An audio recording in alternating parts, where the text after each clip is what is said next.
Ito, hindi ko maintindihan ba't siya nagkakaroon ng ganyan na parang basa.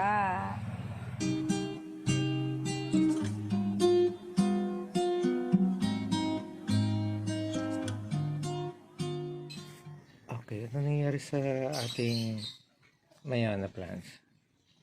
What happened to your Mayana plants? Hindi ko sila naasikaso, di ba? Lately. Nag-leggy na yung iba. So, kailangan ko nang i-cut yung mga yan. Ito, Yes, hindi ko maintindihan ba't siya nagkakaroon ng ganyan na parang basa.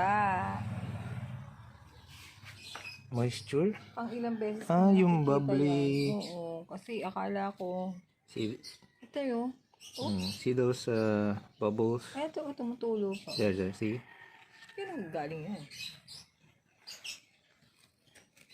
Siya lang naman. It looks like spit. Pero siya lang naman. Spit, oh. Ito lang plant na ito? Nasaan pa iba? Wala, ito nga, at saka yan. Hindi may dumudurag eh. Sino? Kita mo nga, oh. Yan lang, oh. Kaya nga, sila lang namang dalawa. Ay, ito lang namang mayanang ito. Nasaan pa ibang parts na meron ganyan? Tuwing morning, pangatlong morning ko na nakitaan siya dyan. Dito? Hindi may dumudura lang. Ako kaya unang lumalabas dito. Alam ko na baka galing sa taas.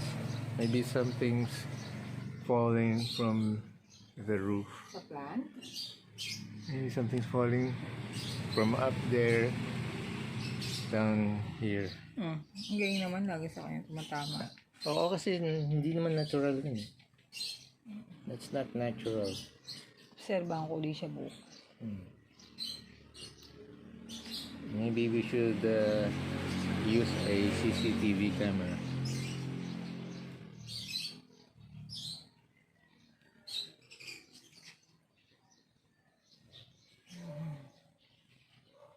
The mystery of the spittle. Grabe. I almost touched it.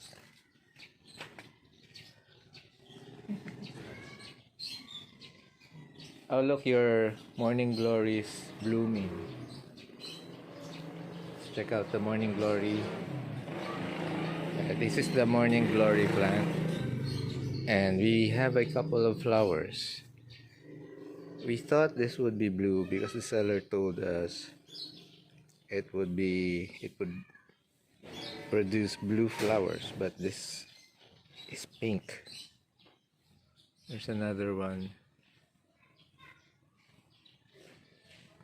And there's a new bud right there. So this is one morning glory. The other morning glory flower that we have over here in that hanging pot still has no flowers. Wala yung pagka-variegated niya eh. Yeah, so Variegated when we niya, bought this, maliliit it was may pink dun sa dahil. slightly variegated. I don't know, maybe it just lacked water. But I don't see any buds, so we're really looking forward to seeing the flowers of this morning glory plant. See, I didn't realize I was in 2x zoom. So what else are we going to show today? Ako nag-iikot. Ako nag-iikot.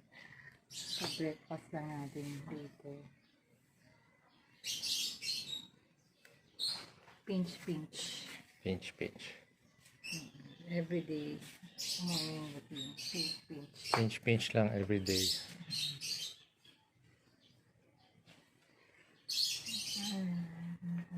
So guys, if you do your gardening in the morning, you hear lots of birds in the background. Like we hear all sorts of bird calls here in the morning, although we don't know what kinds of birds they are. But they're just nice to hear. Of course, we have our pet birds, our pet lovebirds. Yeah, you can hear them in the background. So nice to hear in the morning. Nabuhay na to. Oh. Si Snow White. Yeah, this is a aglonema. Namatay siya, di ba? Ito lang natira. Good, good. Sinubukan ko itanim. Kasi may ugat pa siya. Yeah, as long as you have the main trunk and you stick it into the soil, it will grow into a new plant. Oh, just a reminder, guys. So I'm speaking in English because we have people viewing our channel who do not speak Filipino or read Filipino, which is the reason why I try to speak in English as much as possible. So some of you have been wondering, why am I speaking in English? I'm a Filipino. So that's the reason why, because our channels are worldwide, they're international.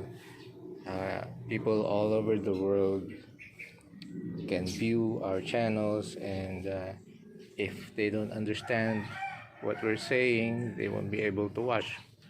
So that's the reason why I'm trying to speak in English as much as possible. You have lots of Mayana plants to trim because they're all now quite leggy.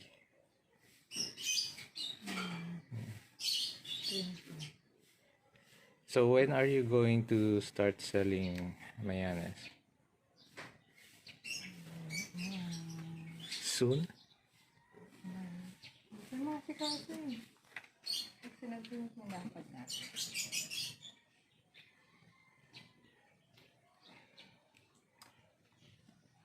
Yan o.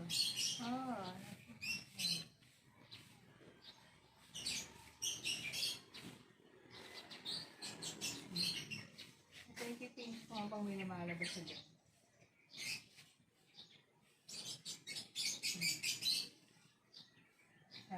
Malabas yun.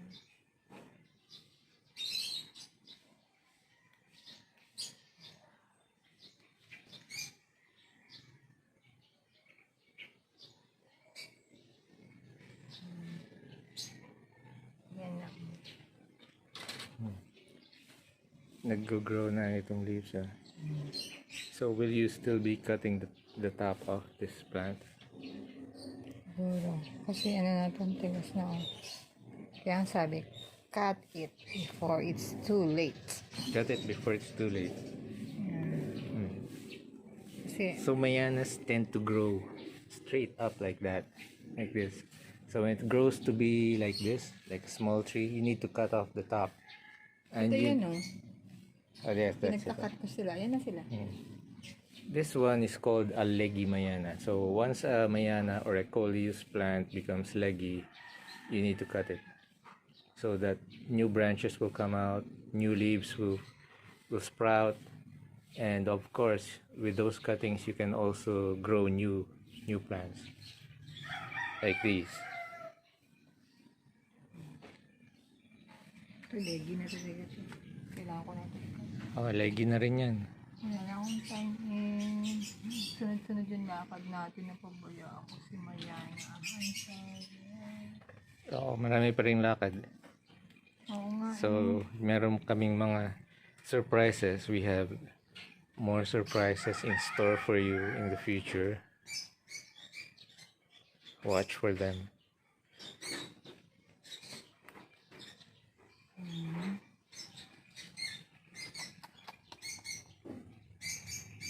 Tatampo sa Mayana.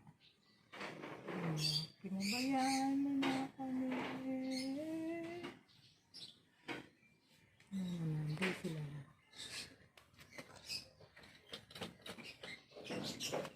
Oo nga. Diba? Ito oh.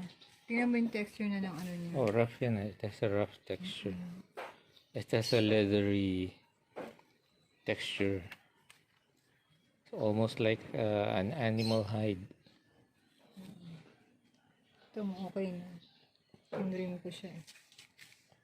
Leggy rin siya. Yan ang problem ni Mayana. Yung leggy siya. Yeah. Leggy. So don't forget that, guys. If you buy a Coleus Mayana plant, it will grow up straight up like that, like a post. Magkaiba sila, oh. And then you need to cut off the top. And when will you cut these long stems? Kung ano, alis na naman ako eh. Baka mamaya hapon. Siguro. Ito, ganyan mo siya. Oh, you will cut it. So if you make the cut here, for example, so there will be new branches coming out below the cut. So that's how to make Mayana plants more lush. Kaya umaano na siya, titigas na. Yes, yes. Hindi pa siya naman brown. Kagaya What if it nito. turns brown? Yun na, yung matigas na siya. It becomes mature. Oo. Yan, ito yun eh. It's like a mature vegetable. Ito, Magulang na in Filipino. Magulang na, datan na. Because young Mayana stems are soft and supple like this. See how soft and supple it is? And if it gets more mature, it becomes more rigid and brown. Like that one. See? It's brown and thick and rigid. Ayan na siya. Malaki yung lang. Kailangan mong gawin yun kasi ano siya yan, siksik o. Kailangan mong tanggalin yan para lumabas na yung bago. The new shoots, the new leaves. Kaya mo, isang puno niya pero magkaiba siya.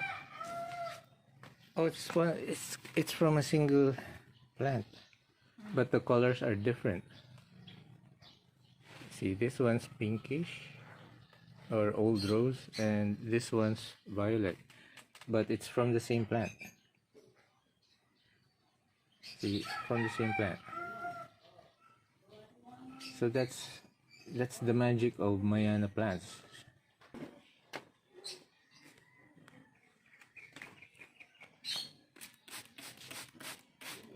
Kaya mo malinis siya. Pero The mystery of the spittle. nakadikit eh. Ano isa? Yan din. Baka naman snail yan. Baka nga. Kasi di ba yan yung parang tawag doon? Baka kaya sila nagkaka Snail gel. Baka kaya sila nagkaka-problem. Now if that's snail gel, you can actually rub it on your face. Linis. Kasi may insect na umaano nga eh. Parang uot siya. Okay guys. So this is the mystery of this Mayana plant, this Coleus plant, because every morning we see those spittle-like things on some of the branches. See, and we're not sure where they come from. They look like spittle or spit, but we're thinking they might have come from snails. We're not sure. Help us out. This is a mystery. Help us solve the mystery. Okay, guys? So I hope you guys enjoy our channel. And we also have another channel called Argent Rock. We also do plant tours on that channel. Go check it out. And like and subscribe. So see you on the next one.